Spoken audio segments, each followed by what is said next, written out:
گناہ جو اس نے کیا تو اس کی سزا اس کی مثل دی جائے گی، اور دوسری وہ نیکی جو اس نے کی نہیں ہے لیکن اس کا عزم کیا تھا تو اس کو بھی ایک نیکی کا ثواب دے دیا جائے۔ ایک عمل وہ ہے جس کے بدلے کے اندر 10 گنا اس کو اجر دیا جاتا ہے، اور فرمایا اس سے اس کے نیک اعمال مراد ہیں، اور فرمایا کہ جو اس کا چھٹا عمل ہے وہ ایسا ہے جس کے بدلے کے اندر اس کو 700 گنا اجر دیا جاتا ہے، اور وہ راہ خدا میں اس کا صدقہ کرنا ہے۔ اور فرمایا ایک عمل ایسا ہے جس کی جزا کا دنیا پر کوئی حساب ہی نہیں ہے، اور وہ بندے کا اللہ کے حضور اپنے روزے کے ساتھ پیش ہونا ہے۔ تو روزہ ایک ایسا عمل ہے کہ جس کی جزا کا کوئی حساب ہی نہیں ہے، تو یہ اللہ کے علم میں ہے کہ وہ اپنے بندے کو کتنی اس کی جزا اور کتنا اس کا صلہ عطا فرما دیتا ہے۔ تو یہ اجر ہے نیکی کا۔ اور آقا کریم علیہ السلام نے ارشاد فرمایا روزہ ڈھال ہے اور جہنم سے بچنے کا ایک مضبوط قلعہ ہے۔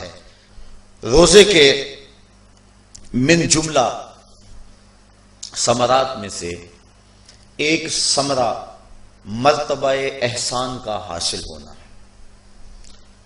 مرتبہ احسان کیا ہے؟ اس پہ حدیث جبریل میں آپ کے سامنے رکھنا چاہوں گا، جس کو امام بخاری نے اور دیگر ائمہ احادیث نے ذکر کیا ہے۔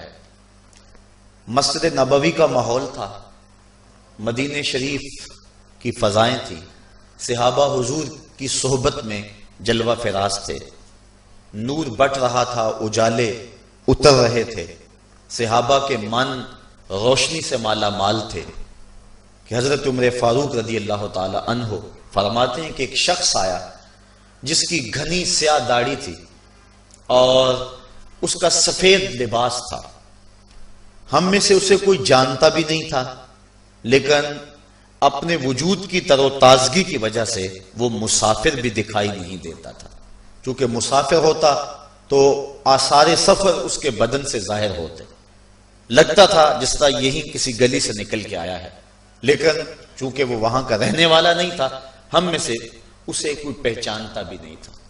اب وہ حضور کی خدمت میں آیا، فَأَسْنَدَ رُكْبَتَيْهِ إِلَىٰ رُكْبَتَيْهِ، اور اپنے گھٹنوں کو جوڑ کر حضور کے گھٹنوں کے ساتھ ملا کر بیٹھ گیا، اور حضور علیہ السلام سے عرض کرتا ہے کہ حضور مجھے خبر دیجئے کہ ایمان کیا ہے۔ حضور نے ارشاد فرمایا ایمان یہ ہے کہ تو اللہ پر ایمان لائے، اس کے رسول پر ایمان لائے، پچھلی کتابوں پہ ایمان لائے، اچھی بری تقدیر پہ ایمان لائے، فرشتوں پہ ایمان لائے، بتایا حضور نے۔ تو اس نے کہا صدقتا، آپ نے سچ کہا۔ کہتے ہیں ہمیں بڑا تعجب ہوا کہ خود ہی سوال کرتا ہے اور خود ہی تائید کر دیتا ہے۔ پھر کہنے لگا اسلام کیا ہے؟ تو حضور علیہ السلام نے فرمایا اسلام یہ ہے کہ تو نماز پڑھے، روزہ رکھے، حج کرے، زکوٰۃ ادا کرے، اراکین اسلام اس کو بیان کیے۔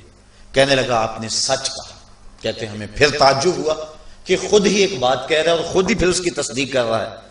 کہتے ہیں پھر وہ پوچھتا ہے مل احسان، حضور احسان کیا ہے؟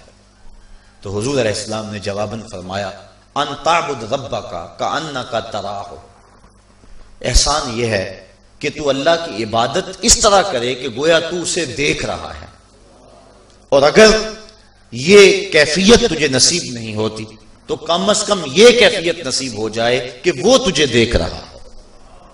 تو وہ کہنے لگا ہاں آپ نے سچ کہا۔ پھر اس کے بعد اس نے قیامت کی کچھ نشانیوں کے بارے میں سوال کیا، تو حضور علیہ السلام نے جواب مرحمت فرمائے۔ جب وہ شخص اٹھ کے چلا گیا تو حضور نے فرمایا عمر جانتے تھے یہ شخص کون ہے؟ کہا اللہ و رسولہ عالم، اللہ اس کا رسول خوب جانتا ہے۔ فرمایا ھذا جبریل، یہ جبریل امین تھا اور تمہیں تمہارا سکھانے کے لیے آیا تھا۔ جبریل نے جب امت کو دین سکھایا تو سب سے پہلے یہ بات سکھائی کہ حضور کی چوکھٹ میں بیٹھنے کا ادب کیا ہے۔ دونوں گھٹنے بچھا کر وہ اس طرح حضور کی چوکھٹ میں ادب کے ساتھ بیٹھا، اور اس کے بعد حضور سے اس نے سوالات کیے۔ تو فرمایا یہ جبریل امین تھے جو تمہیں تمہارا دین سکھانے کے لیے آئے تھے۔ تو جبریل امین نے جو دین سکھایا جو چیزیں پوچھی وہ 3 چیزیں تھیں، ایمان کیا ہے، اسلام کیا ہے اور احسان کیا ہے۔ تو احسان تیسری چیز ہے جس کو ہم اپنی زبان کے اندر تصوف کہتے ہیں، جس کو ہم طریقت کا نام دیتے ہیں۔ تو اس کو درجہ احسان یا مرتبہ احسان کہا جاتا ہے، اور یہ دین کی روح ہے۔ جو لوگ طریقت کا انکار کرتے ہیں وہ دین کی روح کا انکار کرتے ہیں۔ تو حضور علیہ السلام نے جو طریقت بیان فرمائی وہ یہ تھی کہ اللہ کی عبادت تو اس طرح کرے کہ جس طرح تو اسے دیکھتا ہے۔ اگر یہ کیفیت مل جائے تو سبحان اللہ، لیکن اگر یہ کیفیت نہیں ملی تو کم از کم یہ کیفیت تو ملے کہ وہ مجھے دیکھ رہا ہے۔ اور اگر یہ کیفیت بھی مل جائے کہ وہ مجھے دیکھ رہا ہے تو بتائیے کہ پھر انسان کی زندگی میں کتنا سرور آ جائے گا کہ جب وہ نماز کے لیے کھڑا ہو تو اس تصور میں ڈوب جائے کہ میرا مالک تو مجھے دیکھ رہا ہے۔ تو پھر نماز کا کتنا سرور آ جائے گا اس کو۔ اور جب وہ کوئی اور نیک عمل کر رہا ہو تو اس تصور میں ڈوب جائے کہ میرا مالک میرے اوپر نگاہ لطف فرما رہا ہے، تو پھر اس کی کیفیت کا عالم کیا ہوگا۔ تو پہلی کیفیت کہ تو اسے دیکھ رہا ہے۔ حضرت علی المرتضیٰ رضی اللہ تعالی عنہ سے کسی نے پوچھا جس رب کی عبادت کرتے ہو کیا اس کو کبھی دیکھا بھی ہے؟ تو حضرت علی المرتضیٰ نے جواباً کہا لم اعبد ربا لم اراہ۔ اے صاحب کبھی کبھی کی بات کیا کرتا ہے، علی تو اتنی دیر تک سجدے سے سر ہی نہیں اٹھاتا جب تک اس کے جمال جہاں آرا سے فیض یاب نہیں ہو جاتا۔ حضرت داتا گنج بخش علی حجویری علیہ رحمہ کشف الماجوب کے اندر ایک حدیث نقل کرتے ہیں کہ حضور علیہ السلام نے ارشاد فرمایا کہ فاقہ کشی اختیار کرو اور بھوک اور پیاس برداشت کرو، ممکن ہے کہ اس دنیا کے اندر تم اپنے دل کی آنکھوں سے اپنے رب کا مشاہدہ کرو۔ تو یہ جو مرتبہ احسان ہے، جو مومن کا مقصود ہے، وہ اس کو حاصل ہوگا روزہ رکھنے سے۔ اور اگر چلو کسی روزہ دار کو یہ کیفیت نہ ملے کہ وہ اپنے رب کے جمال جہاں آرا کو دیکھ لے، اس کے جلووں کو دیکھ لے، اس کے دیدار کی دولت سے مالا مال ہو جائے، اس کا دل اس کی محبت میں ایسا ڈوبے کہ وہ جدھر دیکھے اسی کے جلووں کو ہی دیکھتا چلا جائے، اگر روزہ دار کو ایسی دولت نہ بھی نصیب ہو تو کم از کم روزہ دار کو یہ دولت تو ضرور ملے گی کہ وہ اس احساس میں ڈوب جائے گا کہ میرا رب مجھے دیکھ رہا ہے۔ گناہگار سے گناہگار شخص بھی کڑکتی ہوئی دوپہر میں ٹھنڈا پانی دستیاب ہونے کے باوجود ایک گھونٹ بھی حلق سے نیچے نہیں اتارتا، کیوں؟ اس لیے کہ میرا مالک تو مجھے دیکھ رہا ہے۔ تو یہ احساس اس کو آیا کہ نہ آیا؟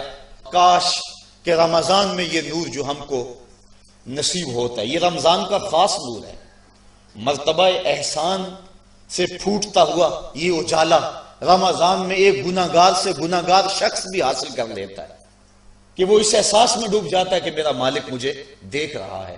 کاش کہ وہ اس کو اندر سمو لے اور اس کو دل کی ایک ایک پرت پہ رکھ لے اور اس کو سجا لے اور اس دولت کو پھر جانے نہ دے، تو پھر اس کے لیے گناہ کرنا مشکل ہی نہیں محال ہو جائے گا۔ اس احساس سے پانی نہیں پیتا کہ میرا اللہ مجھے دیکھ رہا ہے، تو کیا مجھے یہ بتاؤ کہ جب وہ دکان پہ بیٹھ کے ڈنڈی مارتا ہے کہ اللہ اس وقت نہیں دیکھتا؟ جب وہ کسی کی جیب کاٹتا ہے اللہ اس وقت نہیں دیکھتا؟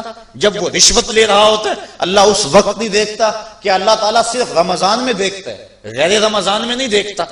تو یہ احساس کاش کہ اس کے ساتھ لگ جائے کہ میرا مالک مجھے دیکھ رہا ہے، تو پھر گناہ کرنا مشکل ہی نہیں ناممکن ہو جاتا ہے۔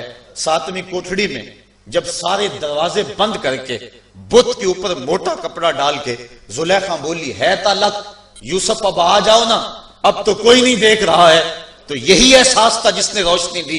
قال معاذ اللہ، کہا اللہ کی پناہ، تو اپنے معبود سے موٹی چادر ڈال کر چھپ گئی، لیکن میرا خدا تو 7ویں کوٹھڑی میں بھی دیکھ رہا ہے۔